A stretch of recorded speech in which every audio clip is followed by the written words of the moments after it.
knowledge. So hopefully they can figure. It's just a mess. The whole thing's just a mess, you know. Yes. Can I turn on Facebook Live now? What's that? Can I go ahead and turn on Facebook Live? Yeah, sure. I'm afraid that my phone will... All of a sudden, my phone won't take a charge. Great.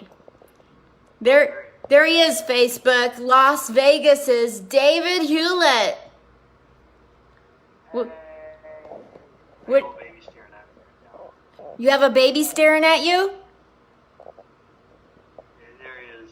Hi, baby. Is that a... Have you had a gender reveal party? Yeah, yeah. It was. We had that at the when we got our first sonogram. We saw his wiener. We're like, that was a boy. That was his participation trophy. Yeah, I guess so. I don't know. I did see an interesting tweet where people are like, man, I'm getting real triggered by how many people are misgendering all these corona victims. Really? Well, it wasn't a real. It was like a sarcastic joke, but it's like, oh, that's weird. It's like all of a sudden it doesn't matter what gender you are when everyone's dropping like flies. Or we don't even know though. This whole thing is so crazy because we don't know any information, and China shut down. So it's like we try to go over. I think I saw a thing that said Trump said China's not letting us like land there. Like we can't go over there and see what's going on. So yeah. They're like, no. We this is what happened. And he's like, well, can we look? They're like, definitely not. Can't go over here and take a look what's going on. So it's crazy.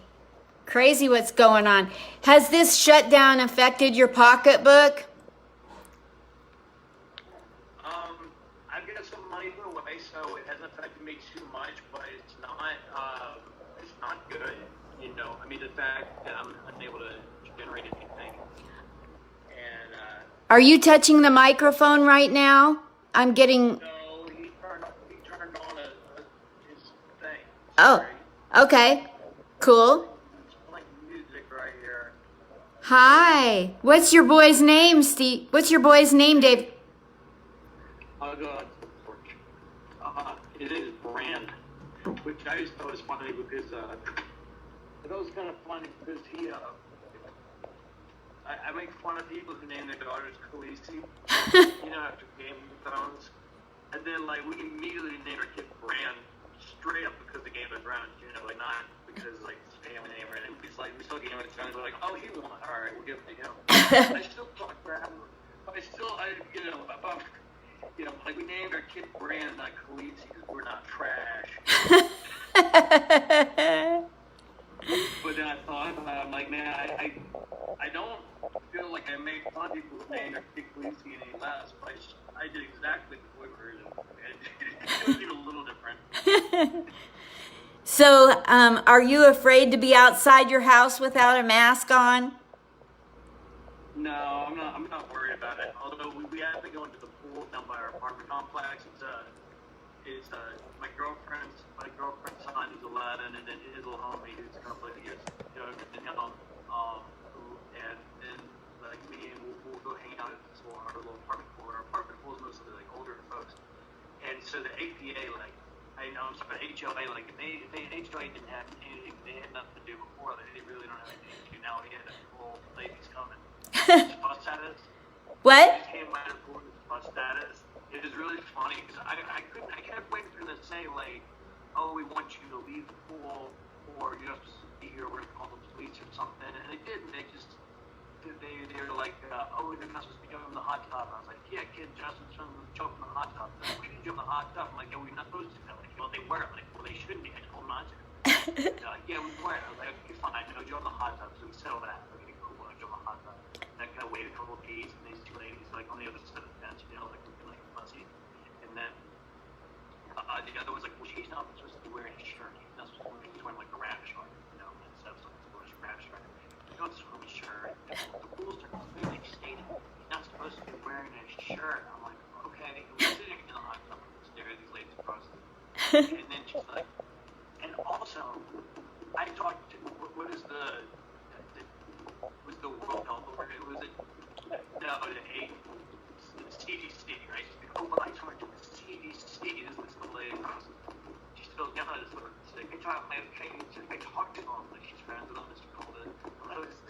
see, I was speaking like that's you spoke to I was speaking to the manager of the CCT, you know, the CDC.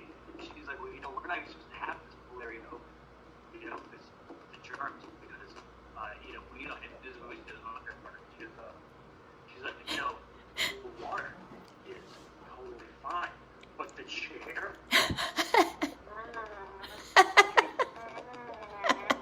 I don't know, maybe the chair. And I was like, okay. And then I was like, well, it's just like swimming trying to rinse when they walked. and it just occurred to me that people are going crazy. Like people just going crazy. Like it's warm enough for us to swim, and we have literally nowhere to go and nothing to do. And we're sitting out there when there's not people, you know, hanging out. I'm not gonna do that. Are you really worried about the t-shirt rules? How long have you been doing comedy, David Hulett? I guess it's coming up on about 2 years, probably in May. How'd you get so funny so fast? I think part of it was I was a fighter for so long, and I just don't have, like, I think a lot of people have like the stage fright thing that they get over, and they have to get used to being on, you know, and I'm used to being on stage in my underwear with someone trying to get me. So like, you know, my friends at open mics, like, no big deal, I'm good. Like that, and also there's the fact that, like, I think a lot of the stuff that led me to fighting and eventually to comedy was just me. I think I always wanted to be a comedian. I think I just kind of was good at fighting and ended up doing that for a while, but I think comedy is always what I wanted to do, because I would always say really weird antisocial stuff, you know, when I grew up. I grew up kind of awkward. I just wanted to be liked, you know, but I didn't have the social training, you know. My parents were both a little unusual, and so, like, I would just say really antisocial stuff, just hoping I would get a laugh, because I knew that if you said the most I knew in my head, I knew the biggest laughs always were attached to the most inappropriate things, at the most inappropriate, the craziest stuff, the most inappropriate times. I knew that always equals the biggest laughs would be correct. But I would just say stuff just to see what happens. I'm accumulating data. I'm like, man, I'm just working with my audience for free. You know, I'm just gonna say weird stuff. So, but I just remember one time at dinner, I made a comment. My grandfather was getting his legs amputated, and I just kind of said it. And I remember made a comment about it, thinking it was gonna be a joke. You know, it just in no way, shape, or form wasn't funny or a joke at all. But I remember I could wait for that like laugh track to go. It's at dinner. I was like a little kid, you know. I remember that real clearly, because I remember it wasn't just like a matter of like my parents looking at me like, oh, you know, that's not the right thing to say. So they looked at us and like we screwed up, like they looked at their kid acting that way, and I think it was sort of I described it sort of like somebody beating you up, where you're like face down on the carpet, and you're like breathing blood, but you're also on acid. So like you can't quite, nothing's quite the way it feels. It was the weirdest experience. That's so funny. I always wanted to get into that. Yeah, so like fighting, I went to comedy, and so I just always wanted to do it. So I've been kind of collecting weird data on what weird stuff you could say my whole life. That's so cool. And you were in the MMA, right? Yeah, I was in the MMA world for almost 20 years. I got involved in it down in Alabama. But before my path in MMA is really crazy, because I was involved in MMA before MMA was MMA. Like, a lot of people associate the world of mixed martial arts with the UFC, which started about 2000, 2001 in America, where the TV show happened and it was real publicized and everyone knew about the first script and all this.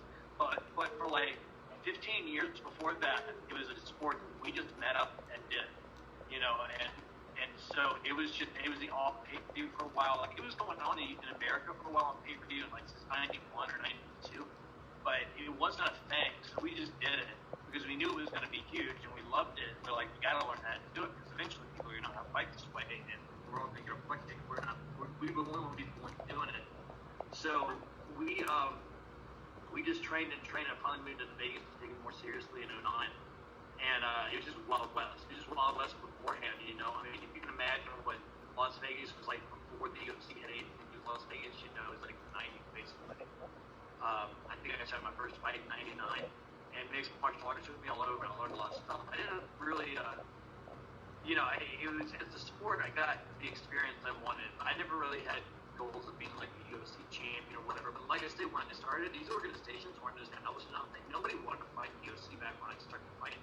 That's the funny thing. Like no one wanted to. UFC was not doing well. Everyone was like, "Well, if you don't know how to go to Japan and fight for the Yakuza and pride," like, that was literally the goal. Like, if you can't fight for the Yakuza and pride, you're not going to make the money in the sport. Everyone knew that. We were just like, all right, well, maybe I can get into King in a Cage or something. They were the show in America. Wow. So have you met Adam Hunter yet? I've met Adam Hunter, yeah. I met him. He's got. I don't follow a lot of MMA media stuff, but I've seen his MMA wrestling program, and I was like, man, I've got to make friends with this guy, right? I mean, like, it's pretty much the thing with comedy is like now I can kind of put jokes together, but now that I'm realizing that the real database of information to joke about that I have in my head is mixed martial arts. I know deeper stuff about MMA than most people. Like I know a lot more about it than a lot of people. I really need to sit down with Adam Hunter and talk fighting at some point. Yeah, he's going to be on here on Wednesday in the early evening, and I'll tag you in it so you can come on. Oh, that'd be fantastic. Okay. On Wednesday? What's that? On Wednesday, you say? Yeah. Let me go get my sheet. Hold on, I'll get my sheet that says what time on Wednesday. 3 o'clock. 3 o'clock, but... Yeah, I want to try and make that. I make that. I need to... like I said, I met him a couple of times, but I don't really, like I say, it's someone I would like to get to know better. Absolutely. He's amazing. He's so great. He has the same comedy coach I do in New York, so that's the connection. Anybody that's connected with Gladys Simon, we're all one big family, you know? Oh, I see. Okay. Yeah, that's my... Yeah. Gladys Simon, so she's a comedy coach in New York, huh?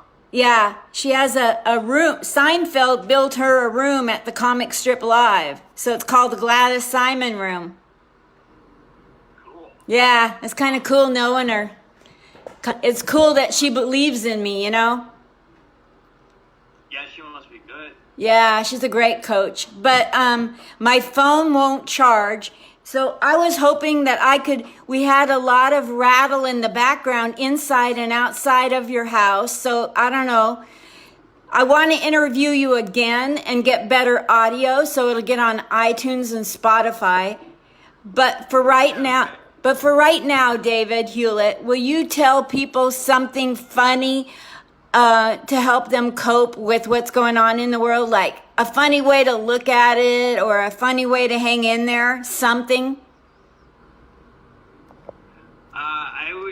I've gotten really good at playing the bass guitar, and I just bought a keyboard the other day, and I would say that if you're going to be in town, and if you're going to be in, in your apartment, like, take it back. I would say turn the TV off, and see, that's probably the best thing you can do while you're home by yourself is turn off the TV, turn off the phone, turn off the media, and spend some time with your family and your friends. And if you're by yourself, make a list of stuff you wanted to be good at, because now's the time. Like, you want to learn how to do this, that, and the other. Like, oh, I should really blah, blah, blah. It's like, do it. Like, what do you sit down and spend about an hour on it every day and get good at it. I've been sitting down and learning the real versions of songs. I learned all these songs by ear when I was a kid before the internet. You could look it up. And so now I'm like, oh, that's how you do that one. And it's actually, it's been real interesting. I'm basically relearning all of my favorite songs from when I was a kid. That's kind of what I'm doing that, and I'm just, hanging out with these kids at the pool, dodging the HOA all day. Thank you so much for this time. And the minute I get my phone to charge properly, I'm going to re-interview you where we have better audio. So if it's on my end, I apologize. Well, I'm not sure. I'm still figuring, Zoom is our new way of life now. So I'm trying to figure it out. Like, I haven't, it's like, Zoom for me right now is like Facebook was when we had abandoned Facebook and gone to MySpace, and then we had to go back and figure out Facebook again. Like, Zoom is like, I'm like, oh, Skype is back. Yes, exactly. Well, thank you so much, and tell your whole family that they're loved, and keep on keeping on because you make me laugh. And I thank you for your comedy and your MMA experience. And I'm so delighted that you've transitioned from the MMA to comedy. That is. Yeah, yeah. Well, thank you so much. We appreciate you being the scene and all the support. Thank you. So thank you very much. Thank you so much. Okay, talk to you later. I'll go fix my phone right now. Bye. All right, bye. Bye. Thank you.